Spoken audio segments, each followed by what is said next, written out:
Working a 4-hour work week, making millions, and living like a full-time entrepreneur. I'm sure you've heard of it. This is really becoming a trend, and for good reasons. The idea that you can input very little work and still produce massive results is very appealing to most people. Many people, especially since the coronavirus pandemic started, are now aspiring to work from home. In fact, we're in a transition phase from the job economy to the skill or gig economy. The difference is fairly simple.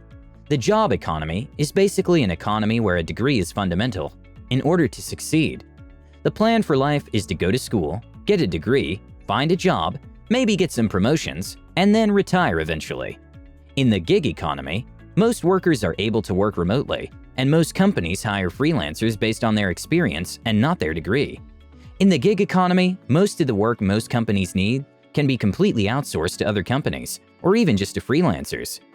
But if I told you that the gig economy would happen sooner or later, 10 or 15 years ago, you would think I'm crazy. Now, not so much. The pandemic, even though it had massive negative consequences, also made progress faster. Businesses are realizing that they can save a ton of money hiring remote workers, and that this even means more productivity. Everyone benefits from this. Businesses do not need to pay rent for an office. Workers don't have to clock in and out. They're free to work whenever they want, as long as they deliver in time. Most workers are more productive if they work from home. Workers are happier if they work from home, and they don't have to waste time and money on commuting. This is even better for the environment, since a big portion of the population won't commute as much. Working remotely is more and more common, and it doesn't surprise me that most people also aspire to travel the world with their laptops in the same place, if you can work remotely. As long as you have your laptop and your internet connection, you're good to go. So it's fair to call this a transition. We're going from one type of economy and one mentality to a completely different one, thanks to a worldwide pandemic. It seems that books like The 4-Hour Workweek are more and more realistic with this transition. The book was written by Timothy Ferris and published in 2007. The book kind of predicted the advent of the gig economy over the job economy. The transition had already started when Ferris was writing the book, but it wasn't even near what it looks like today, so we can call it revolutionary. The premise of the book is that anyone can escape the 9-to-5 rat race and develop a business that is self-sustaining and requires very little management. The business model should also allow you to work from anywhere and manage everything through your laptop and your internet connection. But when it comes to the 4-hour workweek, it isn't all about the money. Ferris makes clear the difference between the rich and the fake rich. Some of the rich are less free than the middle class, in fact, because they work so much that they don't have any time left to do other things. Someone who works 80 hours a week and makes $100,000 is still not as free as someone that makes $40,000 a year, but only works 25 hours a week.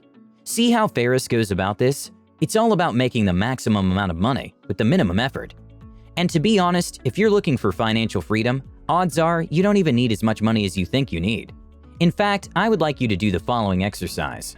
I found this in a book called FU Money by Dan Lok. Dan is a Canadian-Chinese entrepreneur with millions of followers, and the book is mainly on mindset. The exercise is the following. I want you to imagine your dream life. What would it look like? Would you live in a home somewhere beautiful, or would you be traveling all the time? It's all up to you.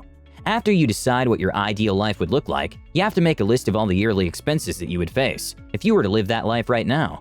You need to remember to not add anything that doesn't bring any real value or joy into your life. For example, if you're going to travel all the time, you won't really need a car or a very expensive mansion. Keep it realistic, but don't hold back any aspiration of yours. This includes private chefs, coaches, expensive clothes, and so on. Sum everything up and see what the total expenses for 1 year would be if you were to live that lifestyle. The odds are you don't even need $1 million per year to support that life. Or maybe you do, and if that's the case, you should probably check that your list contains realistic yet ambitious outcomes. Some people's lists will pass the $10 million mark, but for most people, even just $500,000 a year is enough. Back to the 4-hour workweek, Ferris exposes the difference between what he calls deferrers and the new rich. Deferrers are those that are saving money for retirement. The key differences lay in their mindset, and changing the mindset often results in a different outcome in life. Here are some examples of how the new rich think differently from deferrers. While a deferrer might say, I want to work for myself, a member of the new rich would say, I want others to work for me. If you want to spend most of your time working, then working for yourself is fine.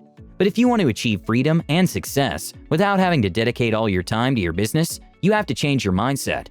While the Ferris will say, "I want to buy all the things I want," a member of the New Rich will say, "I want to do all the things I want." You see, this is the real problem. A lot of people truly believe that if they buy certain things, they will be happier.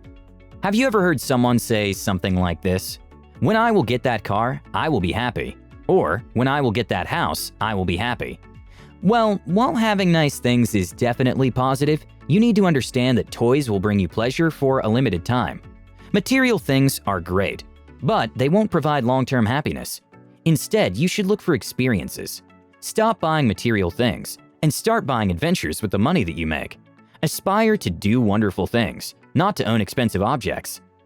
Another very important distinction is that the New Rich always have goals with their money. They don't want more money just for the sake of it. They actually have well-defined plans with the cash that they want to make. This is important for a variety of reasons. It helps you eliminate distractions and buy instinctively. In the commercial world, everything will appear like an opportunity. Buy this now, otherwise the sale will be over and you'll pay more. Save X amount of dollars on this object, and so on. These aren't real opportunities. These are distractions and marketing strategies that will make you buy things that you don't actually want and don't actually make you happy. You'll also remove the social pressure of owning certain things. Just the fact that you want to be a member of the New Rich is highly controversial. People have a negative association with rich people and a worse association with people that want massive results with minimum effort. But also, as soon as you have your money, you'll be pressured by your peers to acquire certain liabilities. You should buy a car, you should buy a house, and so on.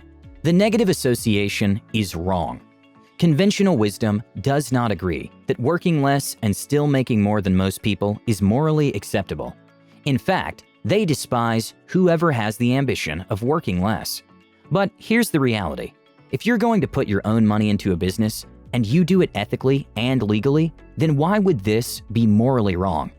At the end of the day, you are generating immense results for hundreds of people with your products. Entrepreneurs find a need in the marketplace, and then they create a product that satisfies that need. They also give jobs. If you're going for the 4-hour work week, you're going to need to delegate 99% of the operations. You'll help freelancers make money, achieve credibility in the marketplace, and more. Ferris talks about this in the book, and he says that the best way to get in the habit of delegating is to hire a virtual assistant initially. This will help you get used to the idea of outsourcing tasks, communicating remotely, and giving orders to people. Ferris doesn't believe in time management. In his book, Ferris talks about how time management for the New Rich is very different from what most people believe time management really is. He sees it as a way to fill all the seconds of your life with work. Ferris also believes in the 80-20 rule, which states that 80% of output will result from 20% of input.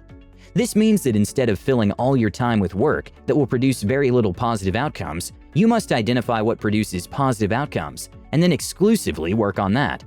This literally means that doing less is doing more. Not only will you reduce wasted time, but the time you dedicate to tasks that produce positive results will be even more productive since you are less tired. The easy time management strategy that Ferris advises is the following. Identify what produces positive outcomes for you.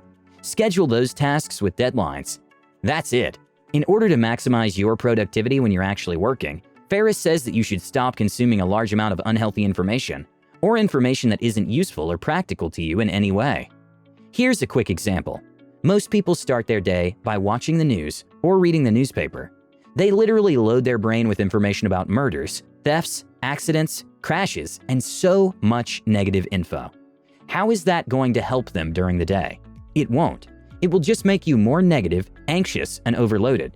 It's been proven scientifically that one of the reasons why our society suffers more from anxiety is due to the amount of information that we consume on a daily basis. Reduce your input of info strictly to what you really need in order to survive.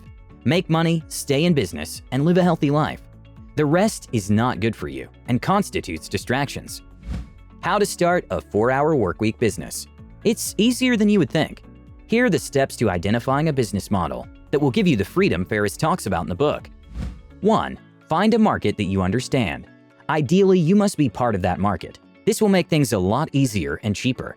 2. Identify a need in that market and create a product that solves the problem. 3. Brainstorm product ideas and choose a couple of niches where you can advertise your product. 4. Advertise your product for $5,000 or less. 5. Remember that your product has to be low ticket so that you can sell to a large number of people. 6. Now, before you launch your product seriously, you need to micro-test with many advertisements in order to see if there's a real demand for your product. Now that you know all the basics of the 4-hour work week, you need to watch this: the danger of not being financially educated. And then this: who is most likely to become rich and succeed in life? And that's all for today's video. I hope you enjoyed it and found value in it. If you did, go ahead and give it a thumbs up and subscribe if you're new to the channel. With that said, have a great day, you guys, and I'll see you all in the next one.